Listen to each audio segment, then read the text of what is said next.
सनातन धर्म की गहराइयों में शेषनाग का स्थान अत्यंत विशेष है। वे केवल एक नागराज नहीं हैं, बल्कि सृष्टि की गति, समय और संतुलन का प्रतीक हैं। उनकी उपस्थिति न केवल भगवान विष्णु के विश्राम स्थल के रूप में दिखती है, बल्कि ब्रह्मांडीय संरचना में उनका महत्व और भी गहन है। शेषनाग, जिन्हें आदि शेष या अनंत शेष भी कहा जाता है, महर्षि कश्यप और माता कद्रू के पुत्र हैं। वे नागों के राजा हैं और उनके सहस्त्र यानी 1000 फन हैं। उनका नाम शेष इस कारण पड़ा क्योंकि वे सृष्टि के अंत के बाद भी शेष रहते हैं। वे अनंत हैं, अचल हैं और साक्षात ब्रह्मांड को थामे रखने वाले हैं। विष्णु पुराण, भागवत पुराण और महाभारत जैसे ग्रंथों में शेषनाग का उल्लेख विशिष्ट रूप से हुआ है। उन्हें ज्ञान, तपस्या और ब्रह्मचर्य का मूर्त रूप माना गया है। हर चित्र में भगवान विष्णु को क्षीर सागर में लेटे हुए दिखाया जाता है, जहां वे शेषनाग की शैया पर विश्राम कर रहे होते हैं। शेषनाग के फन भगवान को छाया देते हैं और उनका शरीर स्वयं उनके विश्राम का आधार बनता है। ये केवल एक दृश्य नहीं, बल्कि एक गहरी आध्यात्मिक अवधारणा है। विष्णु पालन करता है और शेष उनका आधार। ये संबंध संरक्षण और संतुलन का प्रतीक है। शेषनाग को पृथ्वी और ब्रह्मांड का धारणकर्ता माना जाता है। मान्यता है कि वे अपने फनों पर धरती को थामे हुए हैं। जब वे अपनी स्थिति बदलते हैं तो भूकंप आता है।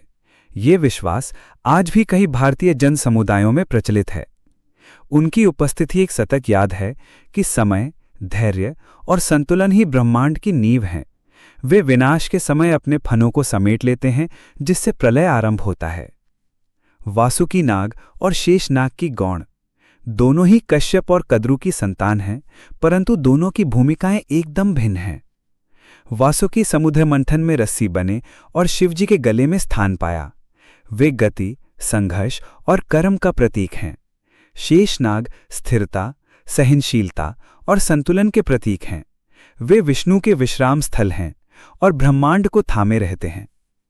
ये अंतर बताता है कि सनातन धर्म में हर शक्ति की अपनी दिशा और उद्देश्य होता है। एक सुंदर प्रसंग आता है।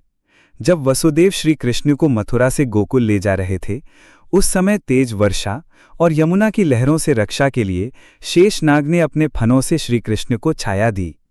ये दृश्य बताता है कि शेषनाग केवल ब्रह्मांडीय संरचना में नहीं, बल्कि लीला भूमि में भी भगवान की सेवा में तत्पर रहते हैं। शेषनाग के 2 प्रमुख अवतारों का वर्णन मिलता है। त्रेता युग में उन्होंने लक्ष्मण के रूप में जन्म लिया और भगवान राम की सेवा, रक्षा और मार्गदर्शन किया। द्वापर युग में वे बलराम के रूप में प्रकट हुए, श्री कृष्ण के अग्रज और यदुवंश के नायक बनकर। इन दोनों अवतारों में शेषनाग की भक्ति, विनम्रता और धर्मपरायणता स्पष्ट रूप से दिखाई देती है। ऐसी जानकारी के लिए हमें लाइक, सब्सक्राइब और शेयर करें। धन्यवाद।